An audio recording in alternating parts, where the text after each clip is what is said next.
7 বছরের শিশু কন্যাকে শাশুড়ির অমানবিক নির্যাতনের হাত থেকে রক্ষা করতে সন্তানকে ফিরে পেতে দাবি জানালেন এক অসহায় বাবা। জানা গেছে, গত 10 বছর আগে মোহনপুর থানার অন্তর্গত মণিপুরি চৌমনি এলাকার বুলন দাসের মেয়ে শিল্পী দাসকে ভালোবেসে বিয়ে করেছিল আমতলী থানার অন্তর্গত মধুবন রামকৃষ্ণপুর গোবিন্দ কলোনি এলাকার সূর্যমোহন মালাকারের ছেলে অসীম মালাকার।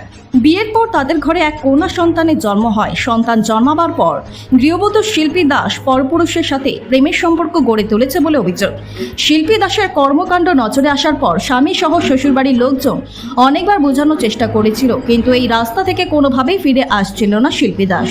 পরে একসময় শিল্পী দাস তাদের কন্যা সন্তানকে নিয়ে পরপুরুষের হাত ধরে পালিয়ে গিয়েছিল। অভিযোগ, পরপুরুষের সাথে বিশ্রামগঞ্জ এলাকায় পুলিশের হাতে ধরাও পড়েছিল শিল্পী দাস। এই ঘটনার পর অসীম মালাকার তার ছোট্ট কন্যা সন্তানকে বাড়িতে নিয়ে আসে। পরে পুলিশ নিয়ে এসে গৃহবধূ শিল্পী দাস তার সন্তানকে নিয়ে বাবার বাড়িতে চলে যায় এবং সেখান থেকে অন্য এক ছেলের সাথে সন্তানকে বাবার বাড়িতে রেখে ব্যাঙ্গালোরে চলে যায়। এদিকে ছোট্ট কন্যা সন্তানটি অসীম মালাকারের শ্বশুর বাড়িতে তার শাশুড়ি সোমা দাসের কাছে রয়েছে। স্বামী অসীম মালাকারের অভিযোগ, তার এই ছোট্ট কন্যা সন্তানকে দিয়ে তার শাশুড়ির সোমা দাস বাড়ি ঘরের এবং দোকানে সমস্ত ধরনের কাজকর্ম করাচ্ছে। এমনকি ছোট্ট কন্যা সন্তানটির উপর শাশুড়ি সোমা দাস শারীরিক ও মানসিকভাবে নির্যাতন করে চলেছে। অসীম মালাকার আরও অভিযোগ করেছেন, তার শাশুড়ি সোমা দাসের একটি টিফিন এবং মদের দোকান রয়েছে। সেই দোকানে তার শিশু কন্যাকে দিয়ে সমস্ত ধরনের কাজকর্ম করিয়ে শিশুটির ভবিষ্যৎ অন্ধকারের দিকে ঠেলে দিচ্ছে, যার ফলে সন্তানের ভবিষ্যতের কথা চিন্তা করে অসীম মালাকার সন্তানকে ফিরে পেতে আর্জি জানিয়েছেন।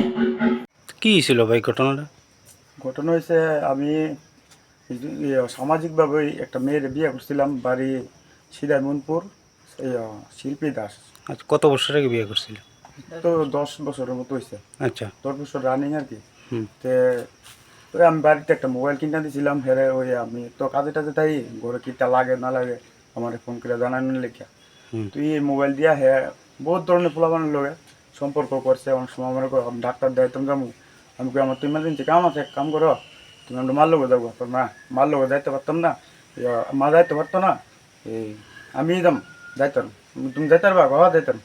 তো যাইয়া দেয়া জীবিত একটা পোলা আছে রোহিত রয় কয়ে নামে, হ্যাঁ নাম মানে বিএমে দেখাইতে বলে বিএম দেখাইতো না, হ্যাঁ জীবিত যাইয়া দেখাইব। এরপরে জীবিত যাইতে যাইতে তারপরে জীবিত তো কদিন ধরে একাই দিতে 10-12 দিন ধরে ট্যাটু অবস্থ হইতেছে। পরে আজকে একদিন মোবাইলে ফটো পাইছি পার্কের ভিতরে, হেডিস পার্কের ভিতরে, তোমার একজনের ফেসবুকে পাইছি আর কি, তাহলে আড্ডা মারতেছে ফুলার লিয়া। খবরটা বললে ফুলার লোক আমি কথাবার্তা কয়েছি, দেওয়া ভাই আমার সংসার নষ্ট করো না, কইছি বলে না ভাই আমারও সংসার আছে, আজকে তো আর কথা বলতাম না। এরপর এই ফুলের উপর ডোর আছে আমার কাছে।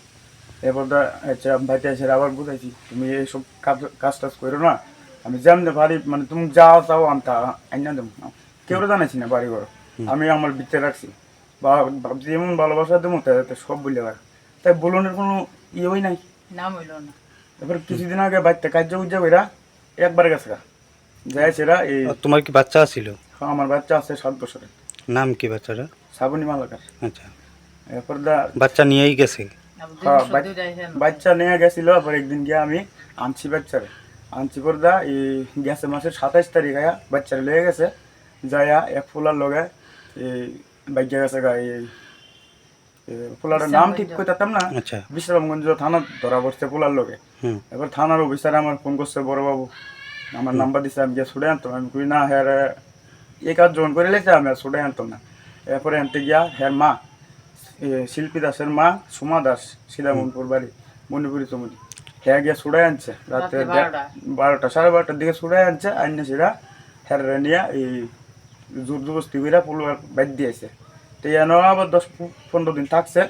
এখান থেকে ফুলার মা বাবা আবার ফুলা কাজও গেছে পরে আবার ফিটটা বাই করে দিচ্ছে। তোমার বাচ্চাটা এখন কই আছে? বাচ্চা এখন আছে সিদামনপুর, আর তাই বাইক গেছে গা ব্যাঙ্গালোর।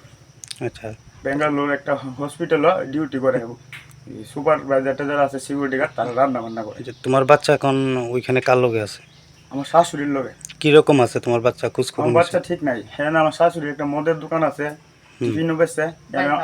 আমার বাচ্চারা মাছ দূর করে বাড়ির ভিতরে ছাগল টাগল খাওয়ানোর লেগে তাই রাখছে, উড়ান ঝাড়ু দেওয়া আমার 7 বছরের বাচ্চারা দিয়া, আর টিফিনের দোকানের বাড়ি বুড়ি দেওয়া। আচ্ছা, তোমার শাশুড়ির নাম কি? সোমা দাস। আচ্ছা, এখন কি চাইতেছো বিষয়টা? আমি চাইতেছি আমার বাচ্চা যাতে আমি নিয়ে আসতে পারি। আচ্ছা, তোমার নাম কি? হ্যাঁ, তোমার নাম কি? আমার নাম অসীম মালাকার। এই এলাকাটার নাম? এলাকাটার নাম মধুবন জোরজরিয়া গোবিন্দ কলোনি। আর তোমার শ্বশুর বাড়িটা কোন জায়গাতে? সিদাই মোহনপুর মণিপুরি চৌনি। আপনি কি খুঁজছেন বিশুদ্ধ পানীয় জল? তাহলে আজই বেছে নিতে হবে অত্যাধুনিক প্রযুক্তি ও পরীক্ষা নিরীক্ষার মাধ্যমে প্রস্তুতকারী পানীয় জল একমি। বিশুদ্ধ জলে সুস্থ জীবনের মূল চাকাঠি। Acme packaged drinking water. Bureau report, news Tripura 24।